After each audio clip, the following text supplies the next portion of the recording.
والصلاة على من لا نبي بعده أما بعد فأعوذ بالله من الشيطان الرجيم بسم الله الرحمن الرحيم وقضى ربك ألا تعبدوا إلا إياه وبالوالدين إحسانا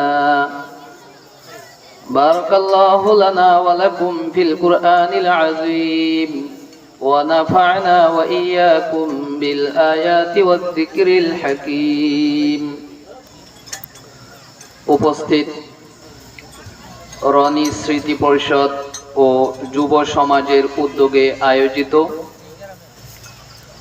আজকের এই বার্ষিক ওয়াজ মাহফিলের শ্রদ্ধাভাজন সভাপতি হযরত মাওলানা মুফতি মোহাম্মদ শহীদুল্লাহ সাহেব, সম্মানিত সাইকুল হাদিস, তারাকান্দি জামিয়া হুসাইনিয়া সাদুল উলুম কওমি ইউনিভার্সিটি।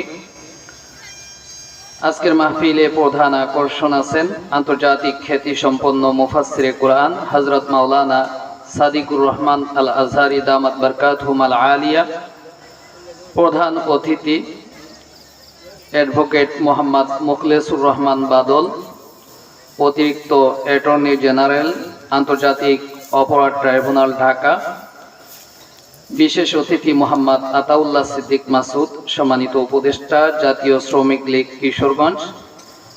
অন্যান্য অতিথিবৃন্দ, মাথার মুকুটতুল্লাহ হযরত উলামায়ে ইকরাম, আমার কলিজার টুকরা যুবক ভাইয়েরা, পিতৃতুল্য মুরব্বীরা, পর্দার অন্তরাল থেকে আমাদের মাইকের আওয়াজ শুনতে পাচ্ছেন, অত্যন্ত শ্রদ্ধাভাজন সম্মানিত মা ও বোনেরা, সম্মানিত সুধী।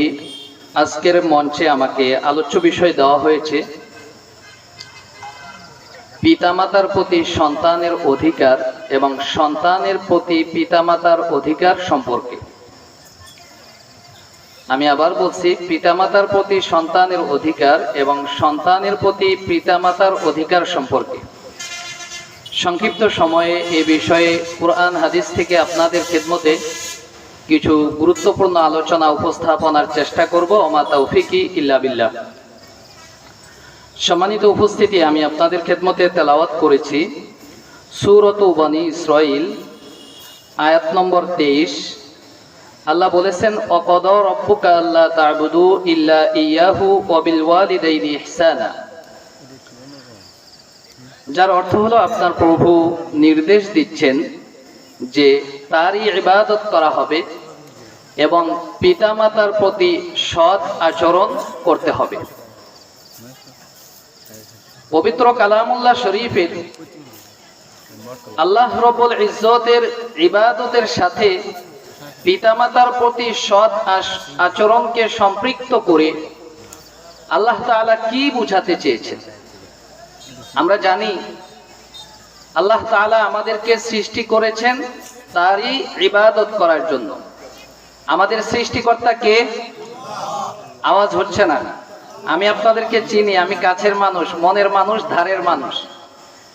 একটু আওয়াজটা, আল্লাহর নামটা আমরা জোরে নিব, যাতে শয়তান পলায়ন করে আর আশপাশে চায়ের দোকানে এদিকে ওদিকে যারা বসে আছে, শয়তান যাদেরকে আটকে রেখেছে, শয়তান যখন পালাবে কোরআনের মহব্বতে আল্লাহর বান্দারা এসে ভর্তি হয়ে যাবে, মাহফিলের স্প্যান্ডেল ভরে গেছে, আরো জায়গা থাকবে না। এজন্য আল্লাহর নাম জোরে নিব, মহব্বতের সহিত নিব। আমাদের সৃষ্টিকর্তা কে? আল্লাহ। ইবাদত কার করতে হবে? আল্লাহ। এটা আমরা সবাই জানি। তো আল্লাহর ইবাদতের সাথে পিতামাতার প্রতি সৎ আচরণ, দুটো কথা একই সাথে আল্লাহ এনে কি বুঝাতে চেয়েছেন? মুফাসসিরিনে কেরাম বলেন, আল্লাহ বুঝাতে চেয়েছেন যেভাবে মাখলুকের জন্য আল্লাহর ইবাদত করা জরুরি, সেইভাবে সন্তানের জন্য পিতামাতার প্রতি সৎ আচরণ করা, পিতামাতার খেদমত করে তাদেরকে খুশি করা একইভাবে জরুরি। অন্যভাবে যদি বলি, আল্লাহর ইবাদত করা প্রত্যেকটা মানুষের উপরে যেমন ফরজ, পিতামাতার প্রতি সৎ আচরণ করা তেমনি ভাবে প্রত্যেকটা মানুষের উপরে ফরজ। এই গুরুত্ব বোঝানোর জন্য আল্লাহ রব্বুল ইজ্জত তার নিজের ইবাদতের সাথে পিতামাতার প্রতি সৎ আচরণকে সম্পৃক্ত করেছেন।